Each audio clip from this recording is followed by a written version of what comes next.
First of all, welcome to the second in a series of webinars here at Garden Court for Refugee Week. My name is Emma Fitzsimons, and I'm just going to first of all just do some brief housekeeping in terms of Zoom for this webinar. So you have all been muted just centrally so that the sound connection quality is better. You'll be able to see in the sidebar there's a chat window. In that are some meeting instructions and some ground rules. But if you also have any questions at any point during the webinar, please feel free to post as we go along, and we'll have time for questions and answers at the end. And then finally, just to make you aware, this webinar is being recorded, and what that means is the audio and the video of anyone who speaks on the recording will be recorded, and it may be shared with our marketing channels, but no other audio or video or personal data will be recorded or shared. Okay, so having dealt with that, I'm just going to briefly introduce our three speakers today. So kicking off is Ali Bandegani, who's going to speak on a really timely issue about particular social group assessments. And Ali's one of our immigration specialists who's got particular expertise on asylum. He's got a busy practice in both the UT and the higher courts and has appeared on behalf of the UNHCR in the Court of Appeal. Following that, Sonali will talk to us about internal relocation in the Afghan context after AS. Sonali Naik is one of our leading and award-winning public and immigration law silks here at Garden Court. And she's going to be speaking to us on the country guidance, which she's been involved in every step of the way through the Court of Appeal and then the most recent remittal. And then finally, Ubah Dirie is going to speak on a quite important hot button issue at the moment about the treatment of IDPs in Somalia after the decision in SB. Ubah is a busy asylum and immigration practitioner, and she does work both on asylum, judicial review, and she's got particular expertise in Somali cases. So with that in mind, I'm going to hand over now to Ali, who's going to kick us off.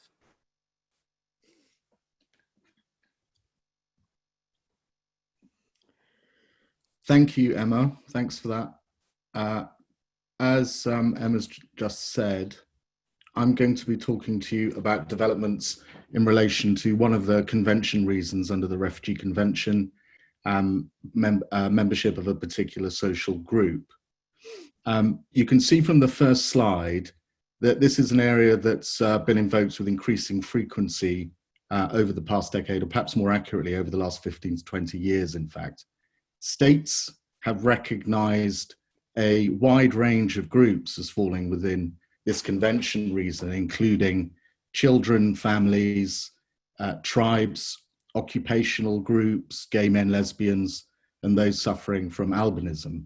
They've all been recognized as constituting particular social groups applying the convention. There's no closed list of what groups may constitute PSG under the convention. There's no list of specific social groups, and the drafting history is not very illuminating. The PSG ground appears to have simply been nodded through on request of the Swedish delegate. So there's nothing in the convention itself that helps us understand how it should be applied. In most recent years, a new frontier has emerged in this context, likely due, I think, due to the sheer number of asylum seekers who suffer from serious mental health problems. So the latest development I want to focus on relates to and concerns people who suffer from mental ill health and or from disabilities.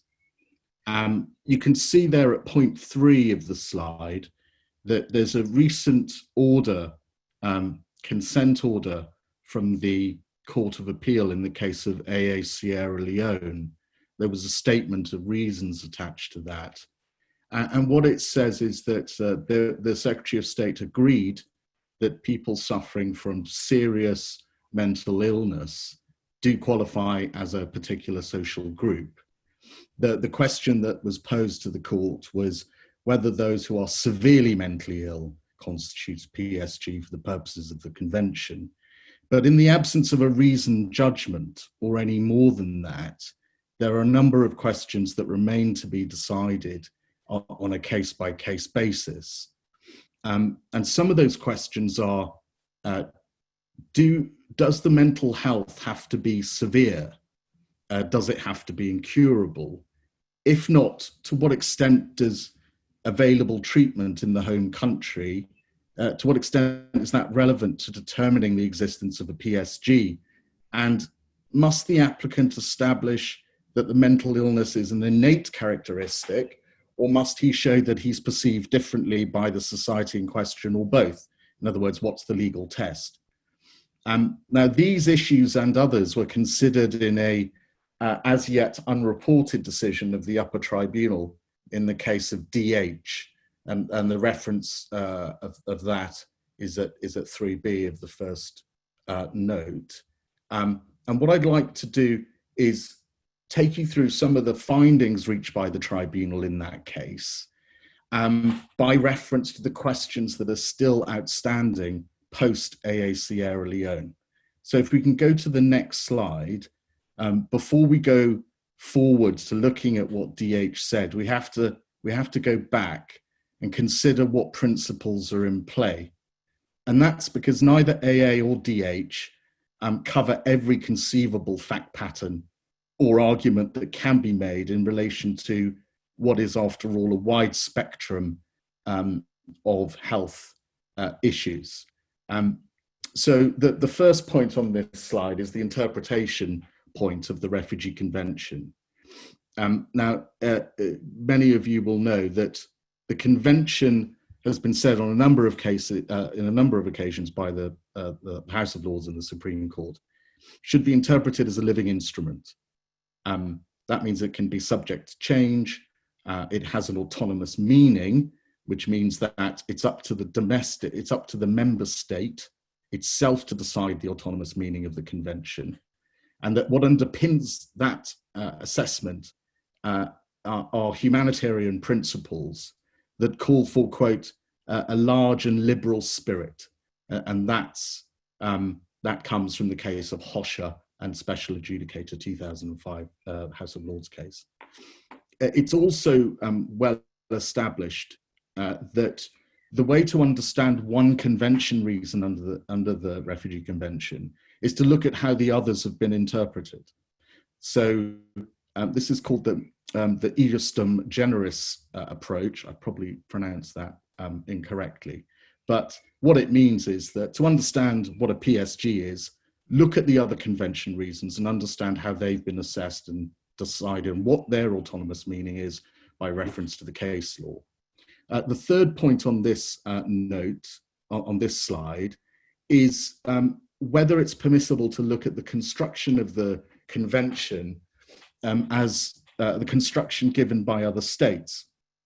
And in the case of Januzzi, which we all know, paragraph 4, the decision of the House of Lords in 2006, it was said that the convention is an international instrument with no supranational court, and states have the authority to interpret it. And that it's also of importance, quote, to look at the construction put upon it by other member states. So in short, although what other states say is influential, it's not controlling. And the last point there, country context, comes from the case of Fauna, which is, of course, the leading authority in the UK as to how one should assess particular social group. And the point made in that case by Lady Hale was that the starting point is to take a broad evaluative judgment of all relevant facts by reference to the country situation. And that's the context, the important context in which you understand whether someone in that particular society, for example, is going to be perceived as a member of a group that's set apart.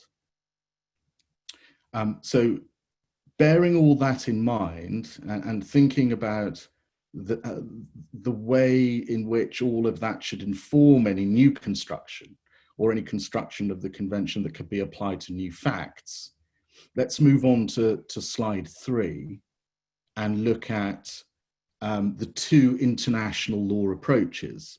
So this brings into play what was said in Januzzi about the influence of the interpretation by other member states. So first of all, you've got the protected characteristics approach. This is the approach that's preferred in the US. And what it means is that in order to identify as qualify as a PSG, you've got to ask whether the members of the PSG share a common characteristic which unites the group. And that may be for two reasons. One, because the characteristic is immutable, something they cannot change, or it's fundamental, something which the individual should not be required to forsake, because the characteristic is so closely linked to the identity of the person, or is an expression of fundamental human rights. And then the second approach you've got in the international jurisprudence is the Australian approach, which is the social perception test. And what this means is the question to be asked is whether the particular social group is cognizable as a group viewed objectively in terms of the relevant society. And the sort of shorthand or litmus test for that is to look at the country in question and decide whether this group is set apart in some way. And that can be for social, religious, or other factors.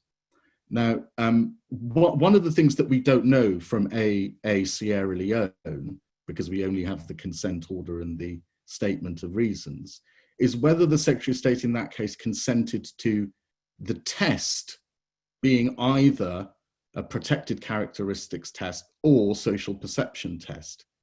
And those two are treated conjunctively in Article 10 of the Qualification Directive. It says you've both got to have a protected characteristic and you've got to demonstrate that you're a member of a group that's perceived to be set apart in some way in the country in question. So that's captured by Article 10 of the Qualification Directive.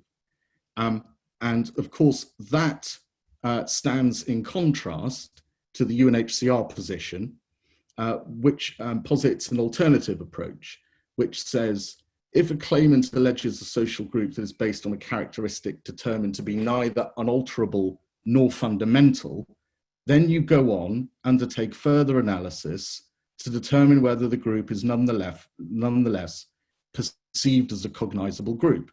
So it's an either or. You can satisfy one limb, or on the facts of a case, you can satisfy either or both.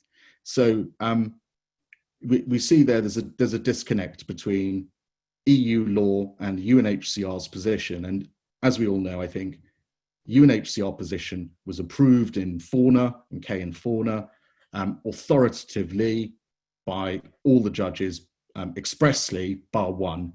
And the fifth decision, the fifth judgment, was not a dissent. And you've got the reference numbers there at point 4 of that slide. The short point was made by Lord Bingham at paragraph 15 and 16.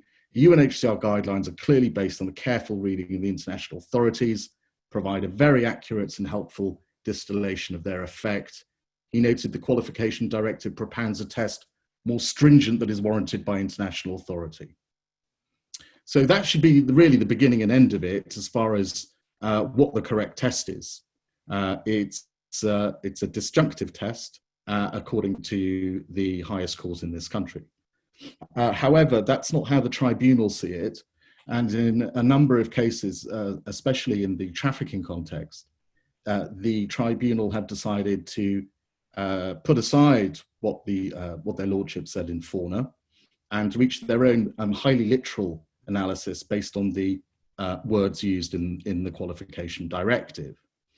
And this is, perhaps it could be seen as a historical problem only, but the reality is that what often happens is that decision makers deploy the case of X from Luxembourg, the CJEU case, which is at point 1 of the next slide. And of course, in that case at 41 to 49, what the CJEU do is simply apply the directive. They take they literally take the words on the face of Article 10 and apply it to the facts. And that's obviously because, unlike member states, the CJEU is not authorized to apply more favorable standards. It can interpret the directive, but when confronted with a clear conjunctive test on the face of Article 10, they're not going to rewrite it. But that is also, that reliance on this case in that way is important because it's also reflected in the Secretary of State's asylum policy instructions. I think at about 6.3, that's the 2005 Refugee Status Determination API. And what that does again is adopt this conjunctive test that you've got to establish both a personal characteristic and demonstrate that you are perceived as a member of a group that's set apart in the country in question.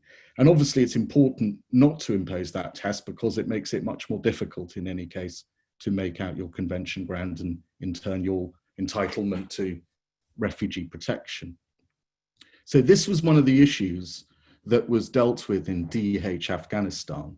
And what the tribunal, upper tribunal held was that the qualification directive creates a protection gap and that the Refugee Convention provides greater protection than the qualification directive. And they confronted this issue of the CJEU reasoning in X and said at paragraph 67, whilst the above, they cited from X, whilst the above recites the text of Article 10, which is not in dispute, there is no discussion in that case of whether the same is compatible with the Refugee Convention. In reality, the approach to the definition of membership of a PSG in the qualification directive does not accurately reflect international refugee law. It also went on to say then in the next paragraph, in accordance with the objectives of the convention, and we've looked at those earlier, the concept of a PSG should be interpreted in an inclusive manner by determining that it exists on the basis of either an innate or common characteristic of fundamental importance or social perception rather than requiring both. So in this unreported decision, obviously they apply fauna and they deal with these issues which are still being run by the Secretary of State in individual cases at the first tier level.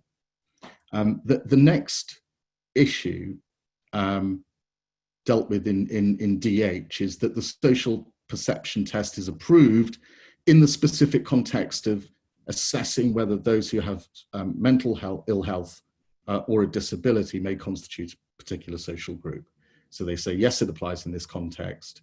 And here are some of the ways in which that could happen. And they also look at and approve the personal characteristics approach, which is important because the Secretary of State in these cases, as we'll see in a minute, tend to argue that mental ill health is not an innate or immutable characteristic. And again, that's another reason why it was important to just iron out this misunderstanding about whether the Article 10 test in the QD is conjunctive or disjunctive. And then just finally on this point, which is looking at Article 10 and the correct test, if it were not a disjunctive test, then the Supreme Court in H.J. Iran would have applied the test incorrectly because in that case they only looked at one of the limbs. They didn't apply both limbs of Article 10. So moving on to look at issues of diagnosis, this is one of the issues that came up in DH Afghanistan. And the submission made here is that if the illness cannot be accurately labeled by a diagnosis, then nothing concrete can be made of it. So as we know, usually our client group will suffer from relatively serious mental health problems, and there will be a diagnosis. But it's not unusual for the symptoms to be so complex and profound that a diagnosis is simply not possible. And that was the issue in DH. But the Secretary of State kept with that submission right up until the last minute. And it might be something that people have to deal with. So it's worth thinking about how to confront it. The first point I think I'd make is that the submission that a diagnosis is always required privileges form over substance. So just because an exact category of illness cannot be definitively labeled with certainty, that doesn't mean there's any uncertainty about whether the individual has an underlying mental health illness. In other words, there are very strong symptoms that point to there being something terribly wrong with the individual, but it's so complex and profound that the doctors are not able with sufficient confidence to name it.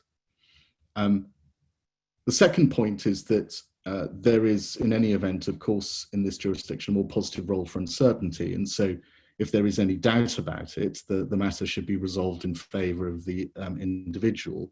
And of course, that derives from the seminal case of Karen in the Court of Appeal.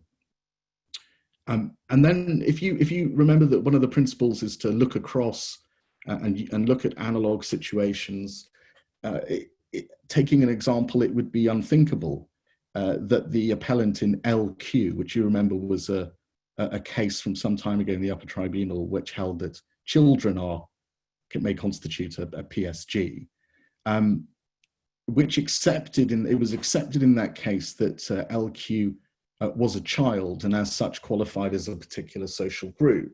It would be unthinkable to suggest that although it was held he was a child, he could not qualify as a PSG or a member of a PSG because there was a high degree of uncertainty as to whether his age was 11, 12 or 13, for example. So the reality is, in substance, is the individual unwell, and the label doesn't really matter. And that was, the tribunal accepted that in the case of DH. And it said at paragraph 86, I'll just read this quickly, depending on personal circumstances, there is nothing preventing a finding being made that a person living with disabilities, including mental health, can be considered as either sharing an innate characteristic or a common background that can't be changed. It's a question of fact. A person unable to secure a firm diagnosis of the nature of their mental health cannot be denied the right to international protection. Just because a label cannot be given to his or her condition, especially in a case where there's a satisfactory explanation for why this is so. Most treatments in the mental health sector require a medical diagnosis to enable a doctor to prescribe a course of treatment, to enable the person to function as best they can. If no treatment is available, the condition remains present and cannot be changed and is likely therefore to be immutable. So that last line is important because one of the things the Secretary of State tends to say in these cases is, well, you may be a PSG at the date of the hearing, and we accept the assessment has to be made at the date of the hearing in accordance with Ravi Chandran, but nonetheless, you can go home and access treatment there, and then your condition will go away. So that's the next slide we're going to look at, but that last line there is important because it just brings home the reality that most people flee from places where there just simply is no access to treatment in the home country. And so if there is no treatment, then you can't take any steps to cure the underlying condition that you suffer from. So that issue of diagnosis is dealt with in the case of DH pretty firmly. They also talk about the different models for diagnosing mental disability, they call it at this part of the decision. And they look at 5 recognized models of mental health diagnosis: behaviorism, biological, psychodynamic, cognitive, and humanistic. And if this case is, it will be put on the unreported, it will be an unreported decision at the very least. It might be worth looking at what the tribunals say there and asking your expert to look at that and deal with it in any report. So moving on then to the last slide, and I've sort of touched on some of this already. The submission here made by the Secretary of State is that the illness may be incurable, it may worsen over time, it may spontaneously go into remission, or it may be capable of being treated and managed effectively on return, assessed at the date of the hearing. And there's a really helpful Canadian case called UKUT. And in that case, the appellant was diagnosed with schizophrenia and depression. And of course, schizophrenia is one of those conditions that doesn't go away. And that tends to be the illness which a lot of the judgments from common law countries look at. But anyway, at 13, he submitted that his illness is an innate and unchangeable characteristic, and the Federal Court of Canada 29 accepted that submission, saying that mental illness is an innate and unchangeable characteristic, and even though its severity may fluctuate with treatment, the psychotic depression is a fundamental underlying feature of the applicant's psychological condition. And that seems to be something that the Canadian government conceded in that case. UKUT was then followed by 2 or 3 other cases at the lower level, which is helpful. And there's also quite a few cases from the US that make a similar sort of point.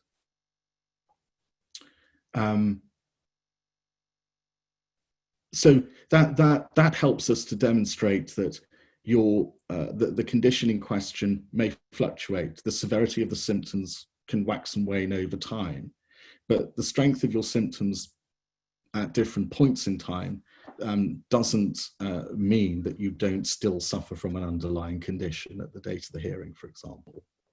And if we look at going back to the principles that we considered at the outset, and just think about analog cases by reference to the other convention reasons, we can see why this just doesn't make any sense. Because if the Secretary of State submits that the condition must be constant at all times, then it's directly contrary to the Ius Dum Generis principle, as well as the principle that there are no hierarchies of protection within the 5 convention reasons. So, and you can sort of, if you think about it, that must be right, because there's no requirement, for example, that a political activist, for example, claims that there's no requirement that he must demonstrate that his political opinions remain at the same level of intensity or commitment forever. Political activity may be very strong at one point and may not for another, and there could be a number of reasons for that. Similarly, there's no requirement that an adherent to the precepts of a persecuted religious minority must satisfy the decision maker that her faith will not lapse sometime in the future. The assessment is made at the date of the hearing on the evidence there. The other point that was floated in this case and has been floated in others is that the fact that a person receives treatment in the UK somehow detracts from the argument that the person has a mental ill health or some sort of disability. But of course, that doesn't make much sense either, because the fact a person receives treatment can only rationally be evidence of the fact that there's an illness to be treated in the first place. And so if the evidence demonstrates that a person's illness can be treated and managed effectively in the home country, I'd say that in principle, that's not a question that speaks to whether the PSG is established. Although in DH Afghanistan, the tribunal did tentatively suggest that that was a matter that might go to protection. So that hopefully will allow you to dispose of any argument based on the permanence or consistency of the symptoms. And the last point to make is just to address this idea that the mental illness needs to be incurable. Remember that in AA Sierra Leone, that was something that arose from the facts in the case. In DH Afghanistan, it's quite a lot of time is devoted to talking about these different models of mental health diagnosis. And it makes some helpful points that mental disabilities may have genetic or biological cause, which makes them, in the tribunal's view, immutable and possibly innate and or immutable, if not innate. A characteristic already present at birth or developed since will fall into that category. And serious mental illness such as schizophrenia it won't go away. You can't cure it. So if you're at that level of mental disability or serious ill health, then these arguments won't come into play. But as the tribunal helpfully held in DH at 79, those suffering from a lesser degree of illness may also qualify. So they've said this: whilst I refer to serious mental illness, I accept the key issue is how an individual is viewed in the eyes of the potential persecutor, making it possible that those suffering a lesser degree of illness may also face real risk. This requires a fact-specific assessment depending on the nature of the illness, how it manifests itself, and country conditions. It is also the case that many problems experienced by those suffering mental health issues are as a result of ignorance grounded in a lack of understanding of an individual's mental health problems and how the same will ordinarily manifest themselves. So quite a useful comment there. It's not just the most extreme illnesses, it's not the most serious ones. It's essentially a fact-specific assessment. And of course, that means that the quality of your evidence will determine success, most likely. I've already mentioned or touched on the idea that if there's no treatment available, and the Afghan context is a good one. If you look at the most recent country guideline case and you marshal the relevant paragraphs there, it's quite clear that on the expert evidence and the findings made that you won't get anything like adequate treatment. And even if you try, you could end up suffering a different type of harm because a lot of the drugs there are said to be counterfeit. So country context obviously always is everything. But in DH, the tribunal obliquely perhaps touched on this issue, quoting the submission made to them, that in principle, treatment in the country of origin doesn't go to the question of establishing a PSG, but insofar as it's thought to be relevant, the existence of a hospital or a healthcare system, primitive one usually, will usually say very little about how a society views or treats the members of this PSG, i.e. those with mental ill health or disabilities. And you will usually, the existence of a hospital, for example, will say very little about whether there are deeply embedded institutional and social stigma and discrimination against the group, and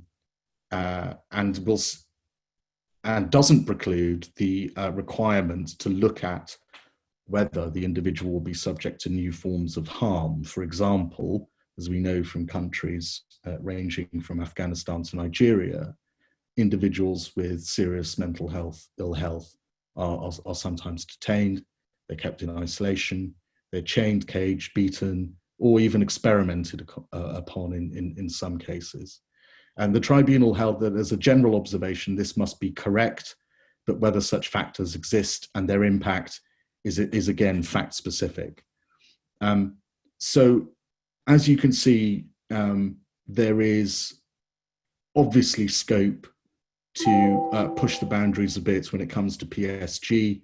The cases of DH and AA Sierra Leone focus on serious ill health, but there's some useful comments in DH, but there are a whole range of different fact patterns that would allow you to, on the correct approach, establish a PSG in different countries. I think I should probably stop there. I think I might have gone on past the 30 minutes, I don't know.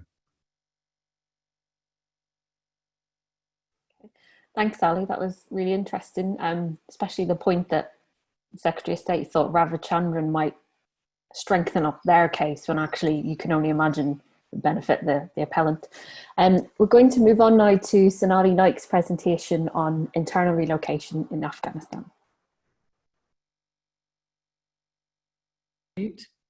Thanks very much, Ali. That was really helpful, and obviously some of the issues that you talked about flow into the way in which internal relocation has been applied in the Afghan context. I'll just say a little bit about the why we've focused on the Afghan context, and I'm sure that many of the people who are participating in this webinar will be quite familiar with the sort of evolution of the case in relation to internal relocation and protection in the context of Afghanistan. But just in summary terms, in the levels of violence in Afghanistan, particularly in Kabul, have been going up and up over the last few years, and this culminated in terms of the tribunal's analysis in the context of AS Afghanistan 2018, where we asked the tribunal to find that it was not reason to expect a person to internally relocate there if they had a well-founded fear of persecution in their home area. In this case, it was Lagman. That case we lost, and we went to Court of Appeal to establish what the principles should be in determining that question. One of the reasons why we had to go just in terms of seeking determination of the principles was because the Secretary of State's argument effectively was that the conditions, however poor and awful, were really what he described as the council as relatively normal for Afghanistan and for Kabul in particular, and therefore they could reasonably be expected to be endured. So that was the focus of how the appeal went to the Court of Appeal. And I'm going to just take you through the few stages that of that appeal and the principles that arise there. But just starting, what I want to do in this slide, the first slide, was just to look at what the principles say, and then look how the Court of Appeal, Lord Justice Underhill in particular, interpreted those principles following AS in 2018. So as we can see, we know that Article 8 of the Qualification Directive says, as part of the assessment for international protection, member states may determine that an applicant isn't in need of international protection if there's a part of the country where there's no well-founded fear of persecution or no real risk of suffering serious harm, and they can reasonably be expected to stay in that country. Part 2 of Qualification Directive Article 8 is in examining whether there is such a part of the country, the member state shall have regard at the time taking the decision to the general circumstances prevailing in that part of the country and the personal circumstances of the applicant. So obviously there's two parts to that question. So just before we go to the next slide, what's important to recognise is that we've got a reference there to no real risk of persecution or suffering serious harm in Lin 1 in 8.1. And what the tribunal ultimately came to do, and the court came to do, was to read that across and say that serious harm effectively means Article 15 Qualification Directive at serious harm, either 15A, 15B or 15C. But if you look actually at the way in which the immigration rules are constructed, I haven't put this slide on, but it's 3390. I'm sure people know this one. Secretary of State doesn't make quite the same distinction. She says, if you don't have a well-founded fear of being persecuted, can you be expected to stay? Or should you have a right of humanitarian protection if you wouldn't face the real risk of suffering serious harm and you can reasonably be expected to stay in that part of the country? So that's how Article 8 is expressed in the Qualification Directive, and how it's been transposed slightly differently into the Immigration Rule 3390. So if we just move on to the next slide, which is just talking about how the Court of Appeal interpreted the principles, bearing in mind that the principles that were being put to them. So bearing in mind that the Secretary of State's argument was, looking at the earlier case law of the House of Lords cases in Januzzi and A.H. Sudan, which at the time were sort of 10 years earlier, there hadn't been a significant big case on internal relocation in the intervening period. And Secretary of State's counsel was trying to say, well, look, just take that comment from Lord Brown in A.H. Sudan about one touchstone being a relatively normal life, apply it in the Afghan context, and then you'll see that, of course, although the evidence shows that it did, that about 1 in 900 or 1 in 1,000 people were at real risk of serious harm or injury in Kabul, that in the event, that was just generally how bad things were in Afghanistan, and take account of the very poor economic circumstances, the poor levels of sanitation, poor levels of accommodation, extreme levels of unemployment, and taking all of those into account, it's generally when you're doing a reasonable assessment, that doesn't make it unreasonable to expect someone to relocate. So it was a very important case in terms of distilling what the principles were, because the Secretary of State was trying to suggest that because of that comment by Lord Brown, which you'll see that Lord Justice Underhill acknowledges was only just one touchstone, but they sort of constructed their whole case around this argument that if it was generally the case in a particular country or a particular area of the country, that therefore internal relocation would be reasonable. And this was a case that UNHCR intervened in, as you may well know. And so what Lord Justice Underhill did was analyse Lord Bingham's statements in Geneva, Sudan, and Baroness Hale, and noticed that they one of them disagreed with each other. They didn't say, "Oh, I don't agree with that principle." That, in fact, Lord Bingham's position, which is that it's a holistic assessment of all the relevant factors. It's a test, what was described to be a test of great generality, save that the only thing that it excludes is a comparison with the conditions in the country where of refuge. So that was the principle that was established in Januzzi. So what it requires is a consideration of all matters relevant to the reasonableness of relocation, and none of them have inherent priority over the others. And that is the critically important principle that Lord Justice Underhill endorsed when on analysing those House of Lords authorities. And so in the next slide, you can see that what he goes on to say in subparagraph, so this is all part of his summary of paragraph 61 of judgment. At subparagraph 4, he expressly takes on the question of whether one way of approaching the assessment is to ask whether in the safe haven the applicant can lead a relatively normal life without facing undue hardship in the context of the country concerned. He says, of course, that language doesn't appear in the directive because it was at the time when the directive was just coming into effect. It hadn't been in effect in these cases in the court below, nor was it mentioned in Lord Bingham's formulation of the test, and it should not be treated as a substitute for that. He said it's a valuable way of approaching the reasonable analysis, which is that one touchstone, as Lord Brown puts it. But its value is that if a person is able to lead in a safe haven a life which is relatively normal for the people in the context of his or her own country, it will be reasonable to expect to stay there. But critically, it may be reasonable and unduly harsh to expect a refugee to relocate even if the conditions are by the standards of the country very bad.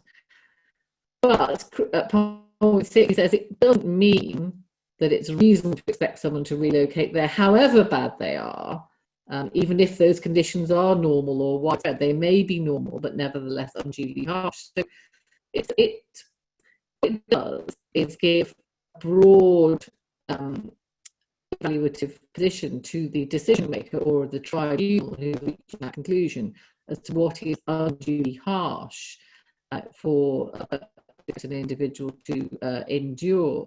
And this is where, well, I'll just come on to the final point in relation to their approach to the UNHCR guidelines. This is the point where, on slide 14, the court further expressly endorsed the UNHCR and their guidelines as containing a full discussion of the factors relevant to that assessment. And Lord Bingham endorsed them as valuable, and the decision maker has to take into account, consider those factors in each case, whilst of course acknowledging that it's not, it isn't determinative. Everything is authoritative. Back to the holistic question in subparagraph 8, which is the assessment in each case must be conducted by reference to the reasonableness of relocation for the particular individual. So absolutely important that you've got a list of factors, an analysis of the House of Lords, key House of Lords guidance, an analysis of what Article 8 of the Qualification Directive requires, and then a way of approaching it, which is to say, yes, one touchstone, maybe look at what is reasonable, what is the relatively normal for people generally, but there is the point below which it may be unduly harsh in that to expect someone to relocate. And importantly, in UNHCR submissions in the Court of Appeal, in that case, their position was that effectively there was baseline standards below which maybe should be expected to endure. Now, whilst the only note of caution that Lord Justice Underhill admonished there was that if there are baseline standards, can't be equivalent to Article 3. I mean, obviously, if the standards in the place of relocation are below Article 3 or Article 50C, then you will succeed in other protection terms. And so it's how to calibrate or evaluate that the difference between Article 3, 15C, and what is unduly harsh, which is where which is the crux of the matter in this case. And so when we go on to apply that to the Afghan context and the approach of the tribunal, what you will see is the interplay between those two principles as in relation to what is the standard below which you must fall in order to, or which means that you can't be expected to endure. So just before we come on to the tribunal's analysis, I just wanted to go through the UNHCR's approach. Sorry, I'm on slide 15. Because their approach, and this is because this becomes pertinent when you come to look at the tribunal's decision and how they justify departing from the UNHCR guidelines in relation to Kabul in particular. So the UNHCR's approach to internal relocation is specifically set out in their 2003 guidelines. I'm on slide 15. Which set out there are two limbs. The one is the relevance analysis and the other is the reasonableness analysis. Slide 16 sets out what the relevance analysis is, i.e. is it safe, practically and legally accessible? And if not, then it's not a relevant place of relocation. And included there, just looking under point D, is would the claimant or the person be exposed to a risk of being persecuted or other serious harm upon relocation? Including the original forms of persecution or any other serious harm in the area of location. And so that is the core of where the two tests intersect in terms of whether there is a real risk of serious harm in the area of relocation, and is that the same as an Article 15C qualification directive serious harm, or indeed an Article 3 ECHR serious harm. So the second limb of the UNHCR's analysis is the reasonableness analysis. So they also, this is the second way in which they conduct the assessment is, can the claimant in the context of the country concerned lead a relatively normal life without facing undue hardship? We just saw that test in Sudan. But what they expressly set out in their 2003 guidelines is that it requires a composite holistic assessment, including your personal circumstances, the existence of past persecution, and critically, safety and security. So in the Afghan context, the safety and security is a key part of the assessment. Respect for human rights and possibility of economic survival, again, critical in the Afghan context. And so that is how UNHCR do the analysis of how to conduct internal relocation, internal relocation assessment. Now, so moving on to slide 18, in AS Afghanistan in 2018, this is the earlier decision, in summary terms, the tribunal said, having regard to the security situation and the humanitarian situation, as well as difficulties faced by the population living there, which are not dissimilar to the conditions faced throughout the other parts of Afghanistan, it will not be in general unreasonable or unduly harsh for a single male in good health to relocate, even if they don't have specific connections or network. Then they came up with a subcategory of persons with particular vulnerabilities. That falls back into the point that Ali was talking about before, as to either in terms of physical and mental health, and whether that's a permanent fate. Importantly, and this back to the intersectional point between limb 1 and limb 2 of the UNHCR analysis, is although Kabul suffered the highest number of civilian casualties in 2017, and that's still effectively the situation now, the tribunal's analysis was that the current security situation in Kabul in 2018 was not such a level as to render internal relocation unreasonable or unduly harsh. Indeed, they said the proportion of the population directly affected by the security situation was, quotes, tiny, and they used that language of tiny, which is some may find offensive, because the statistics that the tribunal looked at were that it was a 1 in 900 or 1 in 1,000 people who were at risk of that harm, and we gave them in fact, they're very similar to the numbers of people who have died from coronavirus in this country, and so that's quite it's quite difficult at the time to understand. The tribunal couldn't really comprehend what that level of nature and degree of risk was, but actually it is about the similar statistics, or the current statistics that we have for the UK.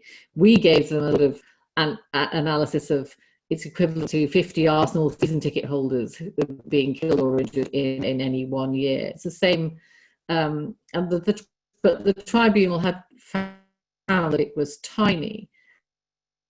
As you may know, I haven't put this into the slides, that the tribunal in AS Afghanistan 2018 made an error in relation to their calculation.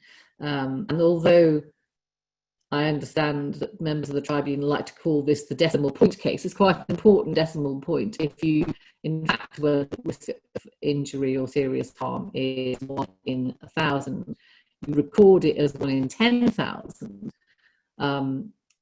Then it's not surprising they found that the risk was tiny. The Court of Appeal found that that was a material error of law, notwithstanding the Secretary of State's concession that it was an error. The Secretary of State said it wasn't material because actually 1 in 1,000 was still tiny. So that brings us on to then the remitted hearing, which then came on in the Court of Appeal, in the upper tribunal. But in between the two hearings, certainly in between the upper tribunal 2018 and before the Court of Appeal had dealt with that remittal, what we know is that the UNHCR produced their own guidelines on Afghanistan. This is slide 19, and I'm sure again everyone probably is quite familiar with these. They came out in August 18. Shortly, the upper tribunal 2018 CG came out in, I think, April. So in summary terms, the UNHCR gave a specific position on Kabul and said, against the background of considerations relating to both relevance and reasonableness, taking account of the overall situation of conflict and human rights violations, as well as the adverse impact on broader socio and economic. Sorry, I just realised you've got a very good connection for me. I don't know if that's any better. Sorry, so what the UNHCR said is, against taking account of the overall conflict and human rights violations, as well as the adverse impact on broader socio-economic context, the UNHCR considers that relocation is not generally available in Kabul. So the conclusion, having of the tribunal in the 2020 case was that they had regard to all of the relevant. Sorry, I just lost the. I hope you can still hear me. I seem to be lost. I just want to make sure that. Sorry, I just want to make sure you can still hear me. Yeah. Sorry, because I lost the connection for a minute. Just coming on to 2020 guidance, having heard that evidence from, in terms of the statistics, which were still relatively current, in the sense of it being around, it was assessed to be around 1 in 1,000 at real risk of serious harm, or in Kabul. And notwithstanding the UNHCR's approach, which was that they concluded that internal relocation wasn't available, this tribunal reviewed that material and concluded that there was the risk of being affected was a small proportion of the population. So that's back to 1 in 1,000 level, which is small. Now this, that was their position on risk of serious harm alone. But if you go to the next slide, you'll see that as we looked at the principles early on, that the tribunal has to incorporate, in theory, the evaluation of the security situation into their reasonableness assessment. But what they then did there was to say, well, as you can see in slide 21 at Little Roman 3, having regard to the security situation as well as the difficulties faced by the population living there, it won't in general be unduly harsh or unreasonable for a single adult male to relocate. And importantly, in that context, we say the clear error of that approach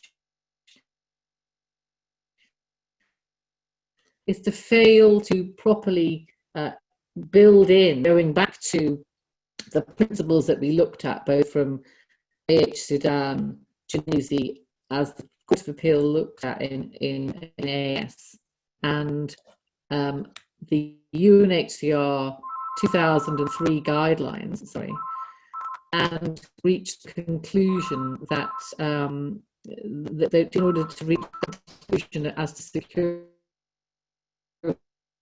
humanitarian situation being reasonable. So we say there's a failure there to take proper account of that. This is about how do you draw that line? It's a very, even if we've tipped under the 15C by mere presence alone, you are at risk. We say that the tribunal, the Court of Appeal is going to have to evaluate the impact of that level of risk in combination with all the other factors to humanitarian situation and employment and accommodation, in order to determine whether that conclusion on relocation, reasonable relocation, is in a sustainable one and is lawful and reasonable. So the final slide I've just summarised there in slide 22 is just to emphasise how we're taking the challenge forwards. So those are our grounds of appeal in summary terms, which first of all, that the tribunal's approach to the UNHCR Guidelines to 2018 and their specific conclusion that Kabul was not available based relocation, both in terms of relevance and reasonableness, was one that the tribunal departed from without proper reason. They had to give, given that UNHCR is the body on the ground charged with the application of the Refugee Convention in that particular country and that particular city. Their evaluation had a special status. In fact, if you look at the way the tribunal dealt with the UNHCR Guidelines, they simply treated it as if it was another piece of evidence. And And again, in the second bullet point there, in terms of the grounds appeal and summary terms, determination of the risk of serious harm is not properly dealt with in relation to safety and security under the second limb. If you decided it doesn't fit under limb 1, you have to still then evaluate the relevance of that hugely intense level of security incidents, 1 in 1,000, which was the basis upon which they proceeded, whether in terms of the determination of the assessment of risk of reasonable relocation, and then so that folds into the next 2 or 3 bullet points in relation to statistics, civilian casualty, and other forms of risk that also exist, particularly for persons who are not from Kabul, without any connections, and who would be living in secure accommodation.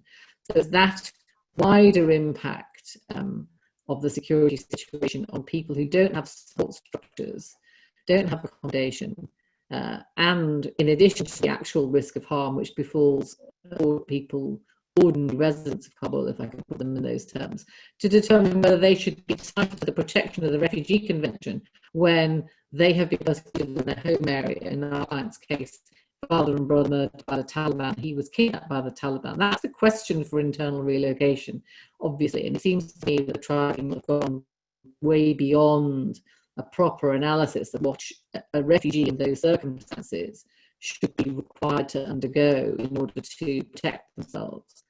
And so that is those are the questions that we pose for the Court of Appeal. We haven't had a decision on permission yet from the upper tribunal, but no doubt one is imminent. We will, and in the call for the practice section, there will be an oral permission hearing, because it's the country guidance case, so that is what we're expecting in the near future. Apologies if I've seen that you've had good connection or maybe difficulty.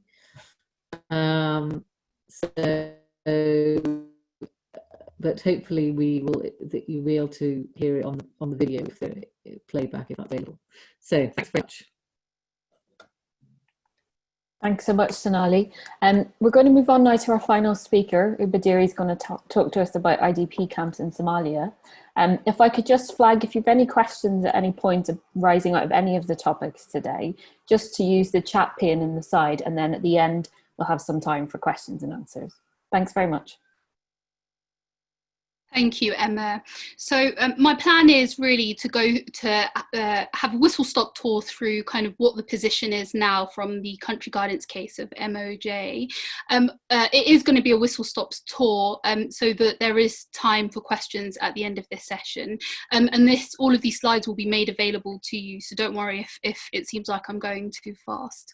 So it's important to start off with kind of MOJ and what the head note said.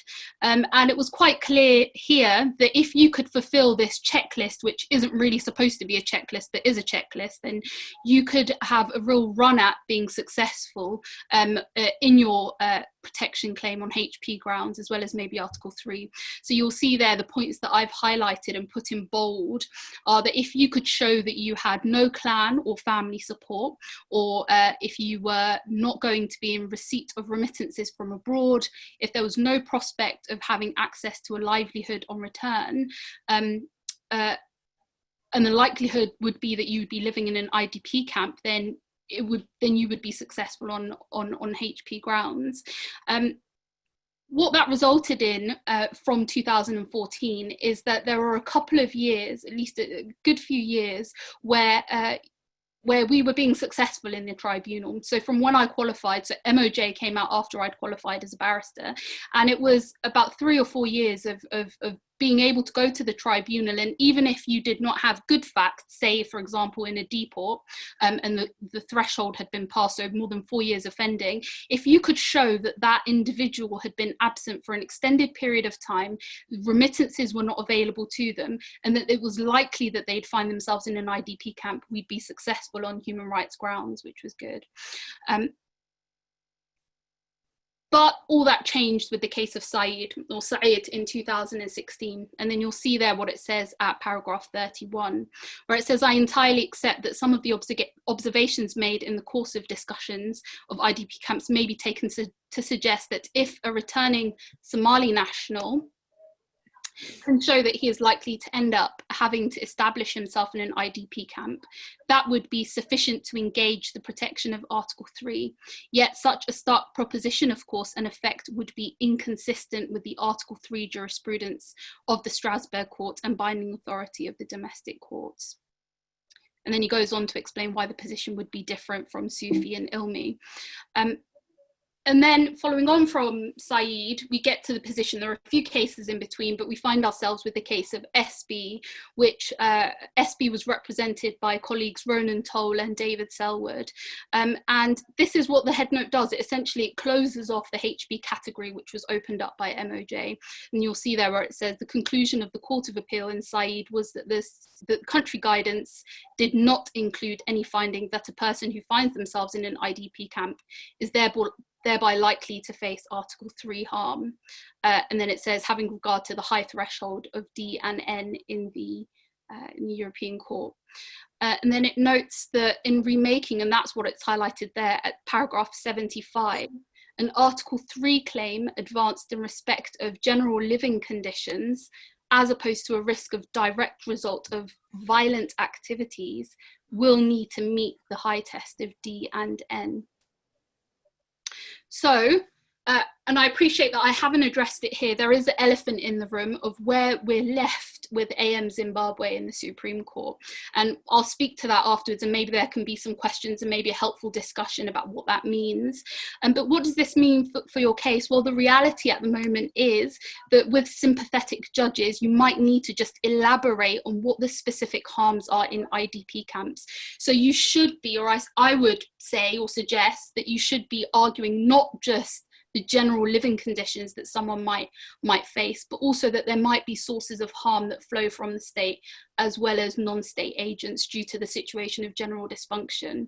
And I appreciate, and I say here, that it's blurring the line between asylum and whether you have a convention, whether there is a convention reason by way of if you are from a minority clan or if you're a woman, for example. But I would say it's really, really important that when you have cases like this, that you try and nail down kind of and individualize it to your client. There is a lot of background information with regards to the current hostilities in Mogadishu at the moment, and in Somalia as a whole. I think a lot of people may not know that actually since January, there have been 5 US airstrikes in the country, which I would suggest would show that hostilities are far from over. And there are, of course, daily, I would say, or at least bombings that happen quite often in the city. So the second point there you'll see is that those specific harms might be gender-based. They may also flow from police or security service harassment, and there may be a heightened risk from Shabab and other militants. One interesting point, and this will come up later when we talk about the importance of expert evidence, Mogadishu is all about, or Somalia at least, is all about who you know. It's really, really important that you have a point of contact in the city. And if there isn't that point of contact in the city, you don't have anyone there, then it's likely that you will arouse suspicion. And if you you are suspicious, then that would mean that the authorities as well as Al-Shabaab would have an interest in you. And that's why I say expert evidence would be important. The final point there is really important. This will be a matter of taking the individual facts of each case and then seeking to find country and expert evidence on what the reasonable and likely outcomes are of harms in the IDP camps. So what is the current country situation now in Mogadishu? Well, or at least in Somalia as a whole, but at least in Mogadishu, there are climatic shocks. So there's been increase in locusts, or rather there was a infestation of locusts. There has been an armed conflict, and there is protracted displacement, and it's expected to continue and increase humanitarian needs in 2020. There's a really helpful document which has been released by the UN, which is the Humanitarian Needs Overview, which I think sets out the figures in quite a stark way to show what the level of need will be, that especially those in IDP camps will be facing. And it's noted there that 33% of the population are in need or are experiencing severe levels of need. And that is an increase from what it was in 2019. So that, I think the figures are quite stark. One point which hasn't been, what I haven't written down in this in this PowerPoint, is what the impacts, and I think it's really important to think about the impact of COVID-19. So all of Somalia has been in lockdown since the beginning of the pandemic, and there have been, the easing of the lockdown has resulted in curfews being nationwide in the city. So from a certain point in the evening, no one is allowed to move around. That also has meant that many markets have been closed down, etc. Building work has essentially come to a stop. So the levels of unemployment and need that exist in the city, I think, will increase.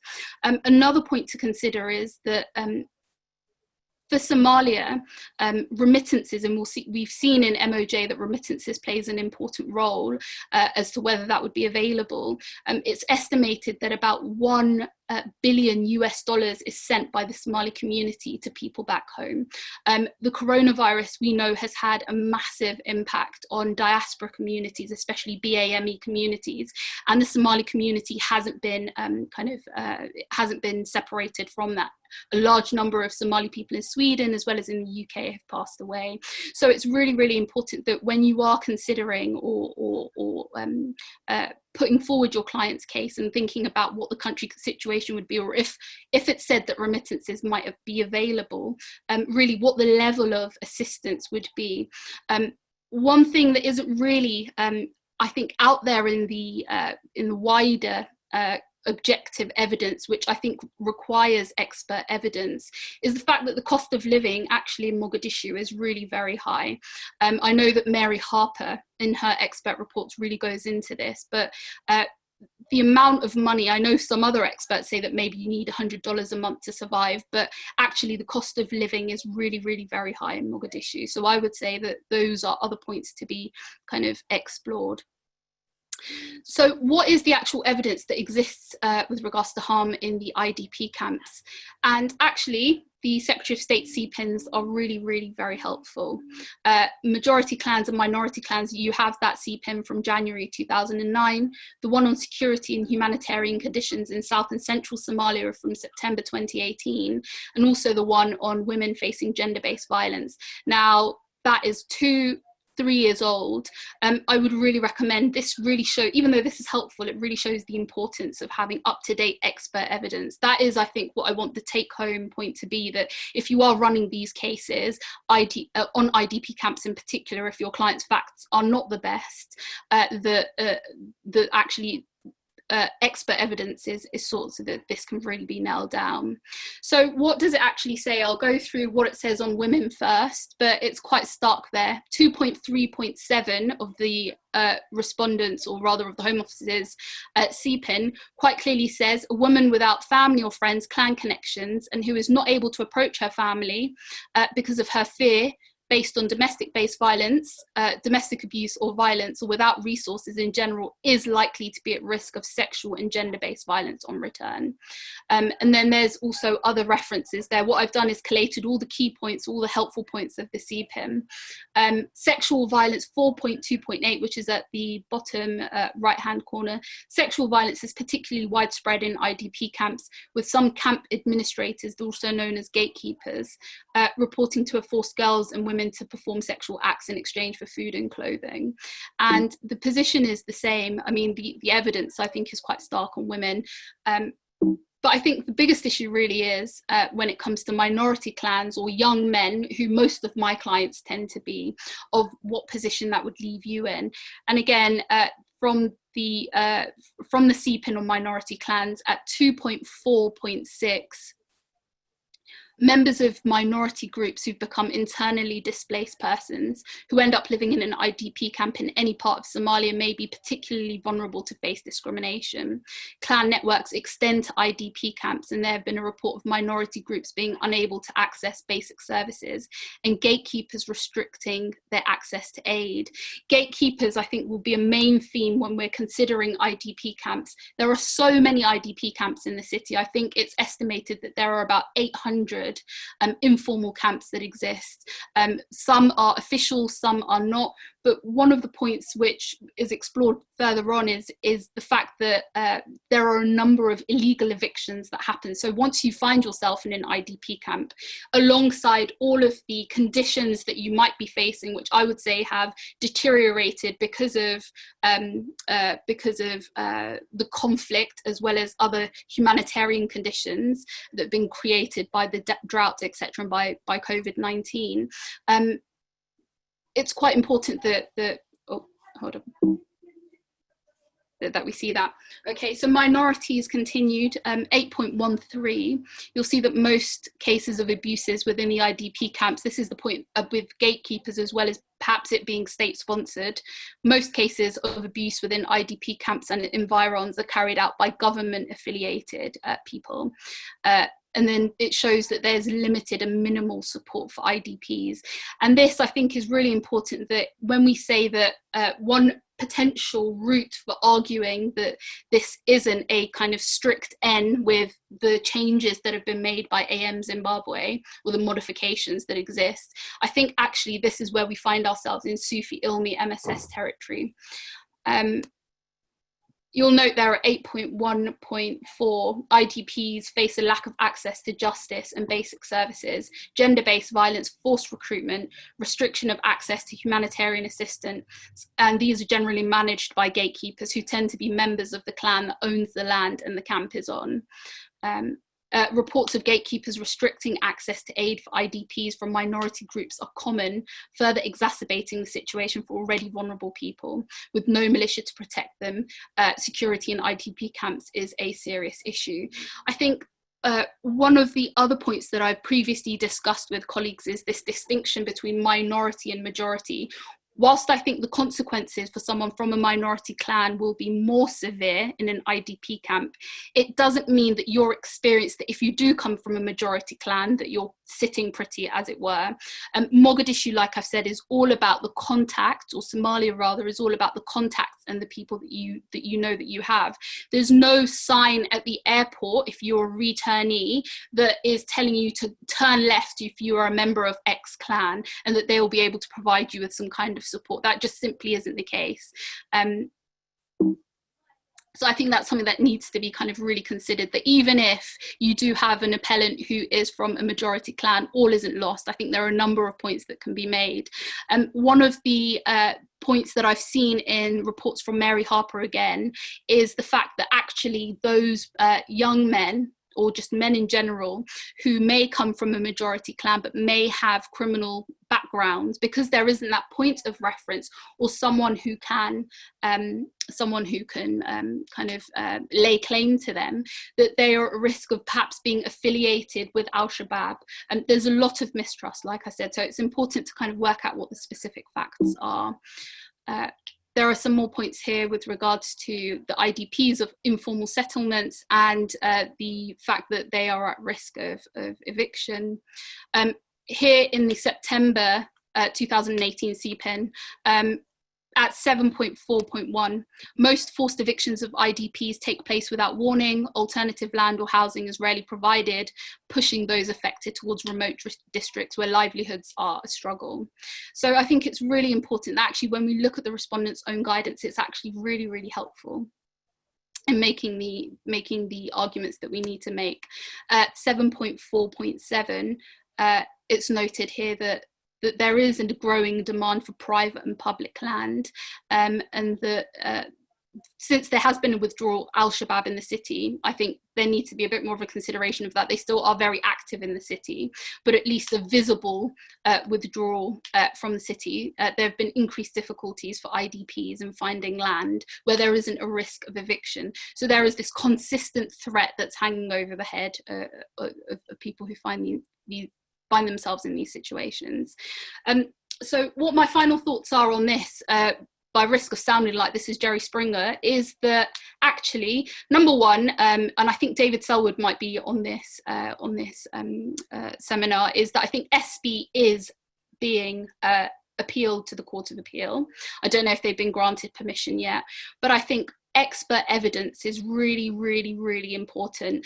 I wouldn't be surprised. In fact, I'm almost certain that there will be a new country guidance on Somalia that's going to try and bring all of these cases together, especially in light of AM Zimbabwe, and what this means for IDPs and the risk that people would face on return.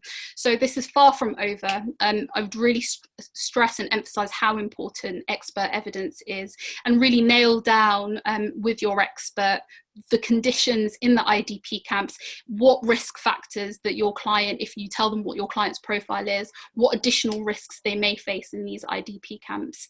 And I think there is actually a way through this. And that's it. Thank you very much. Great, thanks very much, Ubah. I don't think we have had any questions yet in the chat, but I think I had maybe just one question, Ubah, and generally for both Sonali and Ali, they may also have comments on this. But the point about AM Zimbabwe and what that means now for non-medical Article 3 cases, I just wondered if the panel maybe had any thoughts. Obviously, in the Somali context, we're looking at living in conditions akin to destitution. And so the Court of Appeal in Said said we'd need to meet the end tests because it's not Sufi and Elmi. But what do the panel think in terms of the shape or the progression of the case law to come on non-medical Article 3 cases?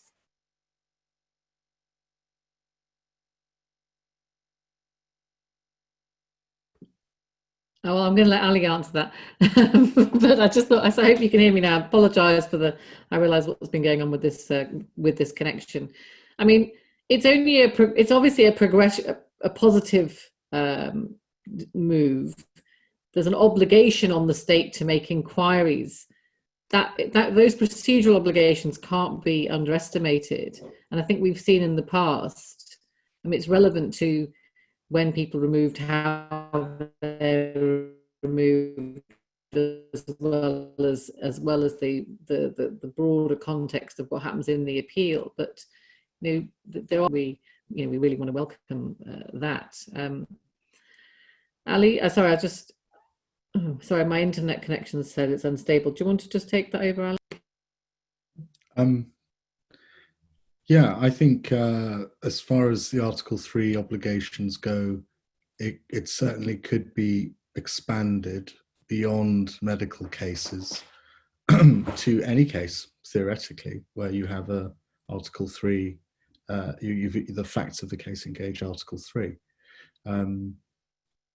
But what that would mean in the context of the normal run of protection appeals, for example, I'm not sure whether it would make much difference, because you'd be looking at Secretary of State says, well, we can, if the burden shifts to the Secretary of State, I think it's unlikely they're going to engage and get specific assurances or anything like that from the state, although it could lead, I guess, in a perverse way, to us ending up in an unhelpful situation where states enter into bilateral agreements about these issues, like the sort of what's that sort of agreement the Afghan government had with the UN? Oh yeah, the note verbal. Yeah, you could end up having note verbals and you could have a memorandum of understanding. Yeah, I mean, it could. I think my connection. Okay. No, I mean, it's interesting. I just at this stage I haven't given it enough thought to work out whether it would be a positive development. I think actually, on reflection, I think it might be a positive development in a context of a judicial review. So if you are certified clearly unfounded, and what you want to challenge is what steps has the Secretary of State taken to show, she often says, oh, I accept you've got a fear of persecution or a risk of but the internal relocation is available to you. But the question, as we've just been looking at, is that place of relocation safe as well as reasonable? And getting over the first limb, there's an obligation on them to, I think that's where you might see some sort of impact by saying, well, okay, you can't just tell me that the whole of Nigeria is safe for me, depending on the facts of my particular case. And that's somewhere where it might assist in the... Sorry, can you hear me? And that's why I think actually it's quite important to, because this is such a legally complex and thorny kind of issue, I think that's why it's quite important to, I would say, take the easier route and / maybe not easier, but also I would say maybe correct route of saying that the conditions that you would face in the IDP camps isn't just simply as a result of humanitarian conditions. I think you can and you should be obtaining evidence to show that the conditions are as a result of a number of factors, and one of those being the direct and indirect actions of state and non-state actors. Thanks Yeah, for that, Ubah. I think that might be the fault line. Yeah, there's a question in the chat I see from Jo about internal relocation, and what she says is my understanding that that the worse the situation gets for the general population, the higher the threshold the appellant has to show that internal relocation is unduly harsh. I mean, I wouldn't expressly put it in those terms in relation to threshold, but when considering as part of the holistic assessment what are the general conditions that a person is faced with, because obviously you still have to look at the particular circumstances of your individual, you know, and so in the Afghan context, do you have any connection with the city? How old were you when you last left Afghanistan? Do you have any vulnerabilities, mental health, even if they're not sufficient to get to the Article 3 or standard? And so, but if you had no vulnerabilities, and you were simply relying on the country conditions, then that relatively normal life touchstone, as Lord Brown put it, is still part of the assessment.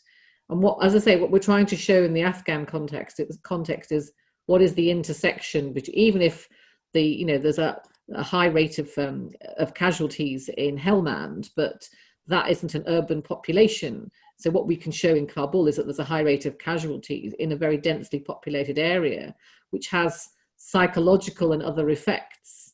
And is it reasonable to expect someone to go there, even if everyone on a day-to-day basis is living with that kind of level of violence? The question I still think the court will have to grapple with is it unduly harsh to expect a refugee who's otherwise a refugee, a person seeking international protection, well-founded fear of persecution in the home area, to endure that?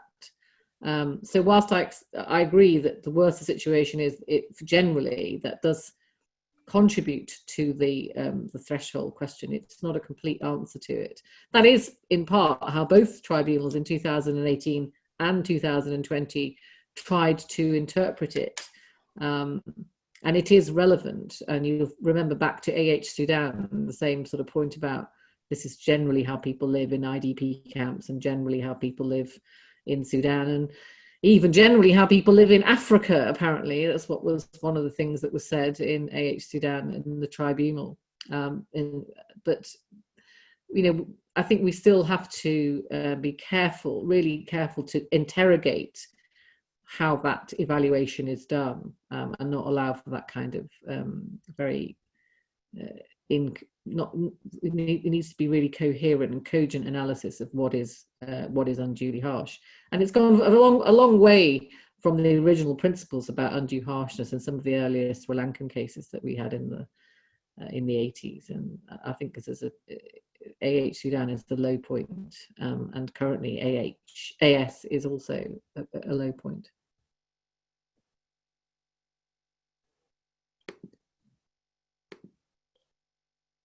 Okay, thank you, Sonali, for that. Oh, I think we have another comment in the chat there from Marie-Christine. And I think this is on a Somali issue, but so it might be that this is something you could comment. And with experience, we've won a Somali cessation of refugee status in Article 3 appeal. I find that IDP camps are controlled by majority clan members. I find that minority clan members within IDP camps are at risk of violence in the manner described above on account of their minority clan status. I find there is little difference in terms of risk of violence to the appellant in relation to any IDP camp in which he might reside, and in any event arbitrary evictions were commonplace. So that finding, which continues, seems to endorse what you have picked out from the CPINs as well, is that perhaps a way through practically in these appeals is to put the case on IDP camps broader than destitution, but to also try and attract an intentional harm by either a state or a non-state actor.